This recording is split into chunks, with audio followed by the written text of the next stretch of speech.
Hey everybody, it's Jason Law here, and today I want to chat with you guys a little bit about understanding why it is important if your goal is to maximize the size of muscles, why it's important to do at least two different exercises.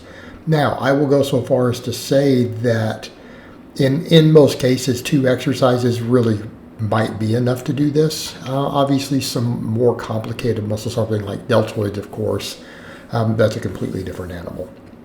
But most of your less complicated muscles, say a pectoral, a bicep, a tricep, oftentimes two exercises will be enough to do this. And the reason that I say this, as science has emerged and our ability to measure things has emerged, it's kind of confirmed stuff that bodybuilders figured out generations ago. Most bodybuilders would say things like, we got to work a muscle from a couple different angles, and they would focus sometimes on stuff like the lower or upper part of a muscle. And in some cases that's true, but in some cases it actually isn't. A perfect example, because you'll see through this video, I'll be showing you examples of stuff I did for pecs in a single workout, right? Stuff I did for pecs in just one workout. And you'll notice I did flat benching and I did 45-degree incline benching. Now, even in both cases, they're all paused, they're all long range of motion there. My grip width is similar, but we're at a different incline angle.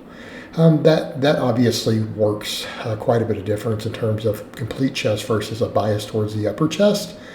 Now, in that case, though, generally speaking, most guys aesthetically do struggle a little more with upper chest, right? For me, my lower chest does develop fairly well from bench pressing, but I sometimes have felt like my upper chest lacked a little bit, and so I find the incline bench can help with that. But I'm just using that as an example. You'll also notice the other example through here is me doing curls with both an easy bar and with dumbbells.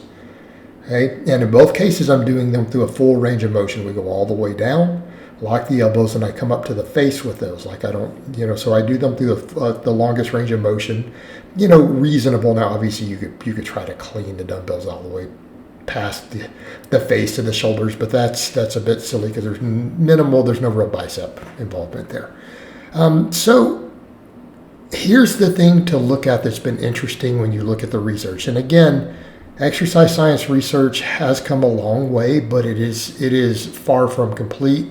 Again, I always want to highlight this fact. I am not an advocate for basing everything we do off the studies, and the reason being the quality of the studies, the funding for them, the number of test subjects are oftentimes not very good. Okay, and so therefore it can make a lot of the results questionable. Plus, some of the popular researchers, there's definitely signs for potential bias there. Particularly when there are very few researchers, there tends to be a small number of people who tend to be in charge of most of the stuff or involved in some way. That alone can create some personal bias, in findings and data collection. So there can be problems. So just putting that out there. But couple of things of note. One that I consider to be, because of those exact problems, the lesser note is that there have been studies that found when volume is equated, that combining two different good exercises. So in other words, something like doing 6 sets of one exercise versus 3 sets of one and 3 sets of another. Generally found in those studies slightly, and I'm talking a very, very, very small amount of muscle growth difference, but it was still statistically significant. Now, I'll jump into the more promising data as well. Because it's so small, and again, the margin of error in exercise science studies due to test subject size and sample size and things, I wouldn't say that, you can take that to the bank. But a couple of points to note. Number one, it does seem to match what we see anecdotally in the real world. In other words, doing some different movements can help maximize all parts of a muscle. Okay, it can be beneficial working different angles.